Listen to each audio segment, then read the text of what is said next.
네, 우리 말씀 함께 다시 보겠습니다. 자, 말씀 함께 다시 봅니다. 네, 다시도 비슷하네요. 자, 시작. 내가 또 너희에게 이르노니 구하라 그러면 너희에게 주실 것이요 찾으라 그러면 찾아낼 것이요 문을 두드리라 그러면 너희에게 열릴 것이니 구하는 이마다 받을 것이요 찾는 이는 찾아낼 것이요 두드리는 이에게는 열릴 것이니라. 아멘. 네, 오늘 본문 말씀은 이 누가복음에서 예수님이 기도에 대해 가르쳐 주신 말씀입니다. 특별히 주기도문에 바로 이어서 가르쳐 주셨고, 또 기도를 통해 구하고 찾고 문을 두드리라고 하는 것에 대해서 구체적인 예시까지 들어서 말씀하셨습니다.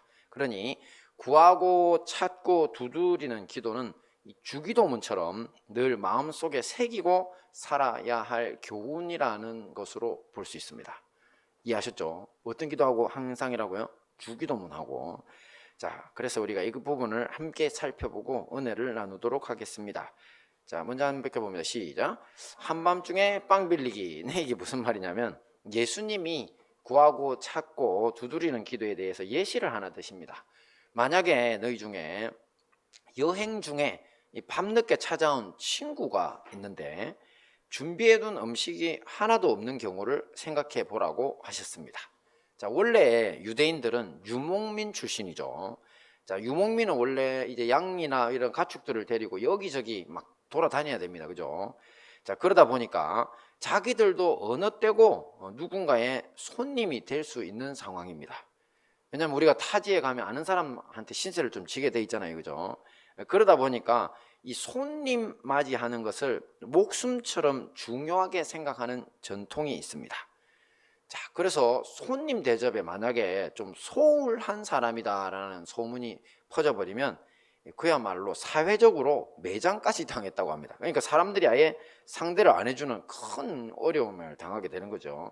자, 그러니 이 집주인은 밤늦게 찾아온 친구를 위해서는 반드시 무엇인가를 해야만 합니다. 고민 끝에 이 빵 3덩이 정도를 빌리기 위해서 이웃에 사는 친구 집으로 갔습니다. 자, 하지만 늦은 밤이다 보니까 잠자리에서 일어난 친구가 그 요청을 거절합니다. 자, 밤이 너무 늦어 문이 잠겼고 또 자기 품에 누운 아이들도 이미 잠들어 있어서 일어나 빵을 줄 수 없다고 이야기합니다. 자, 왜 이게 무슨 이야기냐면요, 당시 유대인들은 바닥보다 더 높은 거실을 두고 있었는데요, 그 거실 위에서 온 식구가 한데 다닥다닥 붙어서 쭉 이렇게 늘어서서 이제 군대, 옛날 군대 이제 다녀온 남자들 아는데 쭉 이렇게 마치 진짜 군대 그 같이 잠자는 거기 같아요. 거기를 뭐라 그러죠? 우리 보는 데는 숙소를. 네, 내무반. 아, 죄송해요. 제가 내무반 생각을 안 하다 보니까 내무반처럼 딱 생각하시면 돼요. 그렇게 쭈르륵 늘어서 가지고 이렇게 잠을 자는데, 또 재밌는 부분은 뭐냐면 이때 아이들이 자다가 이제 떨어질 수 있잖아요. 좀 이렇게 높이 세운 그런 그 거실이다 보니까, 그래서 아빠는 이쪽 끝, 또 그다음 엄마는 저쪽 끝에서 아이들을 데리고 이제 아이들이 굴러 떨어지지 않도록 이 아이들을 옆에 데리고 이렇게 잠을 잤답니다. 그래서 빵 주기를 거절한 친구가 자기 품에 누운 아이들이 잠들어서 일어날 수 없다고 한 겁니다. 그리고 쪼르륵 이렇게 누워 있으니까 저 문을 열러 가려면은 다 깨워야 되는 거죠. 그죠? 자, 하지만 손님을 반드시 대접해야 하는 그런 입장에서는 결코 물러갈 수가 없습니다.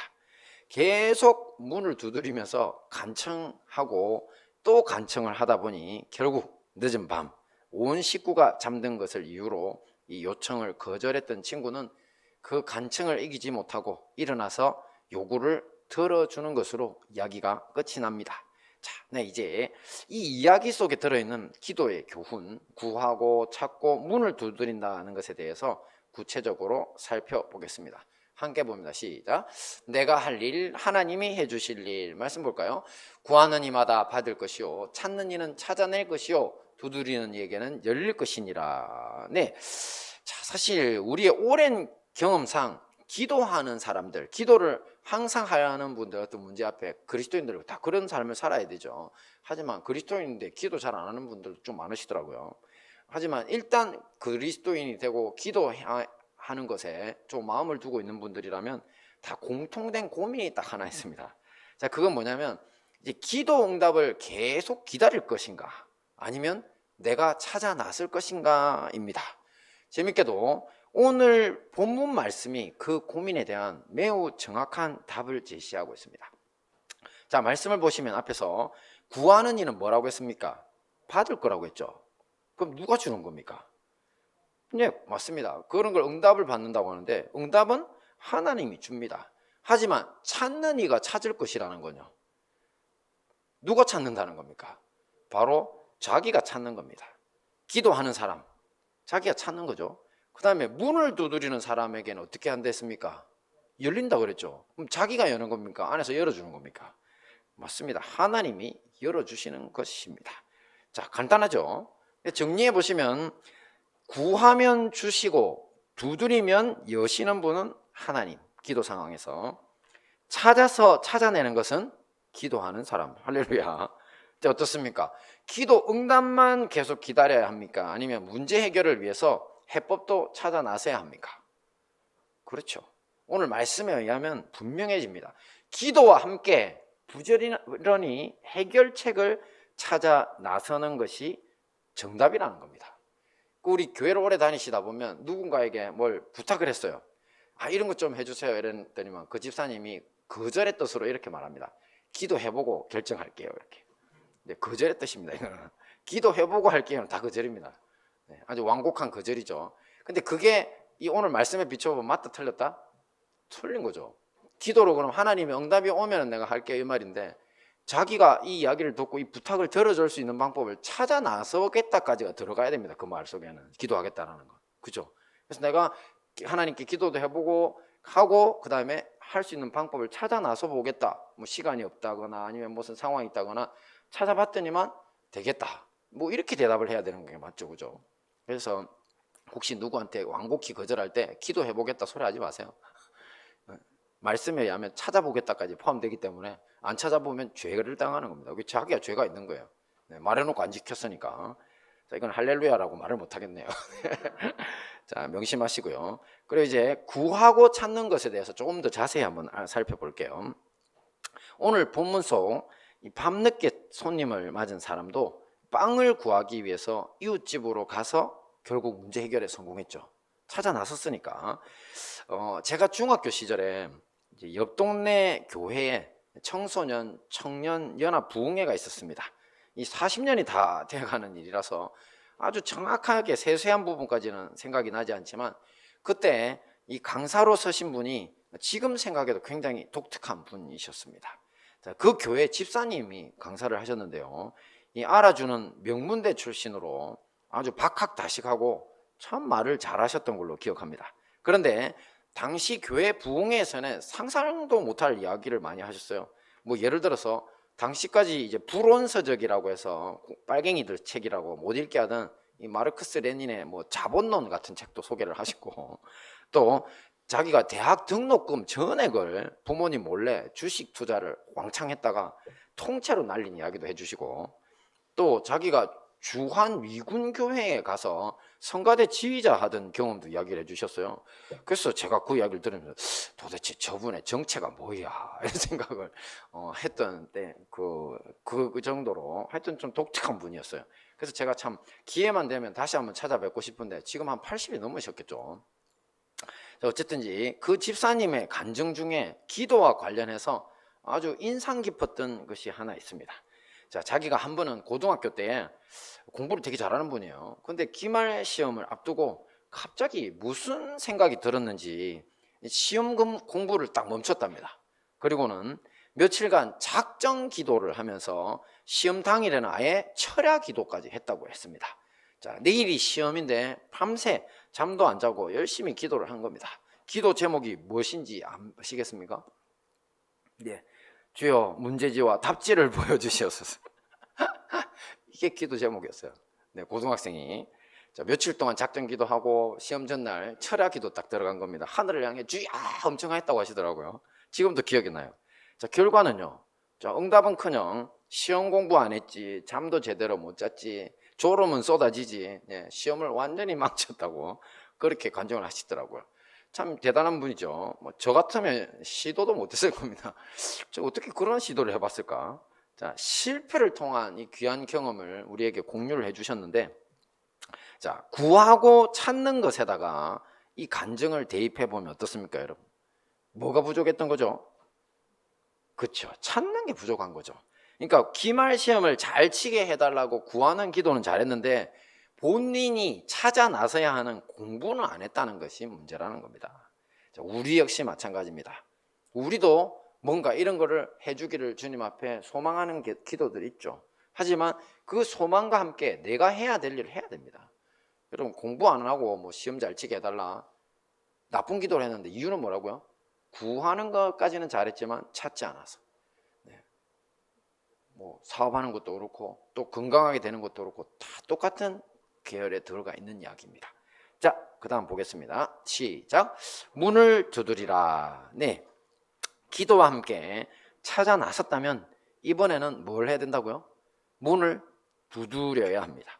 자, 이때 필요한 것이 있는데 바로 간청이라는 것입니다. 말씀을 볼까요? 시작. 내가 너희에게 말하노니 비록 벗됨으로 인하여서는 일어나서 주지 아니할지라도 그 간청함을 인하여 일어나 그 요구대로 주리라. 네, 간청이라는 말은 간절히 요청한다는 것이죠. 우리 상식적으로 봐도 가벼운 요청과 간절한 요청 중에 어느 쪽이 힘이 강한지는 우리가 다 알 수 있습니다. 기도 역시 마찬가지입니다. 간절한 기도에 힘이 있습니다. 이 하나님의 아들 예수님의 기도가 바로 간절한 기도의 대명사로 불립니다. 함께 볼까요? 시작. 그는 육체에 계실 때 자기를 죽음에서 능히 구원하실 이에게 심한 통곡과 눈물로 간구와 소원을 올렸고 그의 경외하심을 인하여 들으심을 얻었느니라. 네, 예수님의 기도는 통곡과 눈물로 하나님 아버지께 간청하는 기도였던 것입니다.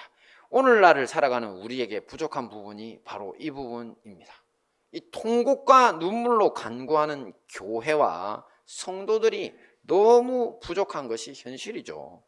형식적 예배나 교회 행사는 많은데 간절한 기도에서 멀어져서 기도의 능력이 제대로 발휘될 리가 없는 겁니다. 예수님은 앞에서 본 예시에서 그가 친구라는 이유만으로는 그 요구를 들어주지 않을지라도 간절한 부탁에는 못 이겨서 그 요구를 들어줄 것이라고 했습니다. 바로 간청의 중요성을 강조하신 것이죠. 그런데 이 말씀과 더불어서 예시를 하나 더 하셨는데 재밌는 예시예요. 우리 중에 누가 자녀가 생선을 달라는데 뱀을 주고 계란을 달라는데 정갈을 줄 사람이 있냐고 말씀하셨습니다. 자, 그러면서 다음과 같이 말씀합니다. 같이 봅니다. 시작. 너희가 악할지라도 좋은 것을 자식에게 줄 알거든 하물며 너희 하늘 아버지께서 구하는 자에게 성령을 주시지 않겠느냐. 네, 이것은 우선 친구라는 관계보다 아버지와 자녀라고 하는 관계가 훨씬 더 간청에 약하다는 것을 확인시켜 주는 것입니다. 그렇죠? 우리도 부모님한테는 막 그냥 하잖아요. 그죠? 이야기하잖아요. 해달라고 매달리잖아요. 우리가 누구 보고 가가지고 돈 좀 주세요 할 수 있어요. 근데 이 나이 돼도 필요하면 부모님한테 엄마 돈 좀 있어요 이렇게 이야기한다니까요. 진짜로. 그게 바로 우리잖아요. 그러니까 부모님한테는 얼마든지 간청할 수 있는 관계라는 걸 예수님이 확인시켜 주는데 하늘 아버지가 바로 여러분들의 아버지로시라면 그럼 자녀된 우리들은 어떻게 하라고요? 왜 통곡과 눈물로 매달려서 간청하지 않냐고 예수님이 이렇게 말씀하시는 겁니다. 그리고 여기에서 무엇보다 중요한 것이 하나 있는데요. 이 부분은 사실 한 칸 더 숨겨지는 의미입니다. 뭐냐면 하늘 아버지께서 구하는 자녀들에게 성령을 주신다는 말에 한 칸 더 숨겨지는 의미가 있어요. 자, 왜 그러냐면 사실 이 부분이 우리 영혼의 해방과 관련된 부분이기 때문입니다. 원래 이스라엘에서 하나님을 아버지라고 이제 여기기 시작한 것, 그것은 그들이 노예 생활에서 구출되기를 기다리던 때로 거슬러 올라갑니다. 우리가 출애굽 시대라 그러죠. 그 이전에는 하나님을 아버지라고 불러본 적이 없습니다. 어떻게 하다가 하나님을 아버지라고 부르게 되냐면 바로 당시 여호와 하나님이 모세를 보내서 이스라엘 백성들을 노예로 붙잡아 놓고 놓아주기를 거절하는 이 파라오에게 심판의 말씀을 전하시면서 처음으로 이스라엘 백성들을 자기 아들이라고 부르신 겁니다. 함께 볼까요? 시작. 이스라엘은 내 아들 내 장자라. 내가 내게 이르기를 내 아들을 놓아서 나를 섬기게 하라 하여도 내가 보내 주기를 거절하니 내가 너의 아들 너의 장자를 죽이리라. 이 저주의 말씀이죠. 그렇게 네가 악하게 내 자식들을 안 보내면 네 자식들이 죽을 줄 알아라. 이렇게 이야기하는 거잖아요. 그죠? 그러면서 이때에 처음 하나님이 직접 자녀라고 불러주셨기 때문에, 그래서 이스라엘 백성들은 하나님이 우리 아버지시라고 부를 수 있게 된 겁니다. 할렐루야. 그러니까 우리가 하늘 아버지라고 여호와 하나님을 지금 오늘날에도 부르는 것은 사실 뭐 때문에 그렇다고요? 바로 우리 영혼의 해방자이신 하나님이라는 뜻이 들어있는 겁니다.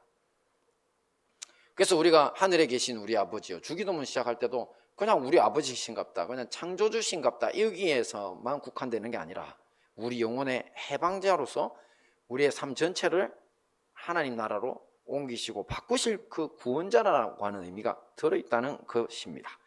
자, 말씀 한번 들어볼까요? 시작. 너희 하늘 아버지께서 구하는 자에게 성령을 주시지 않겠느냐. 그러니까 이 구절의 해석은 어떻게 되는 겁니까? 지금 예수님은 과거 이스라엘 백성들이 해방된 것처럼 오늘날도 밤낮 간구하는 하나님의 자녀들을 성령을 통해 해방시켜 주신다는 말씀인 겁니다. 할렐루야. 그러므로 여러분, 근심과 걱정과 분노와 고통의 노예에서 해방되기 위해서는 하늘 아버지께 간구해야 합니다. 이 문을 두드리듯이 해방의 문이 열리기까지 계속 간청하며 매달려야 한다는 것입니다. 그렇게 되면 어떤 일이 벌어질까요?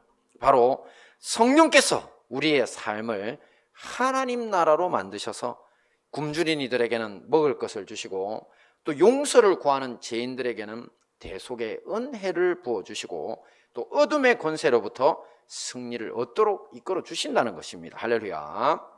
말씀을 정리하겠습니다.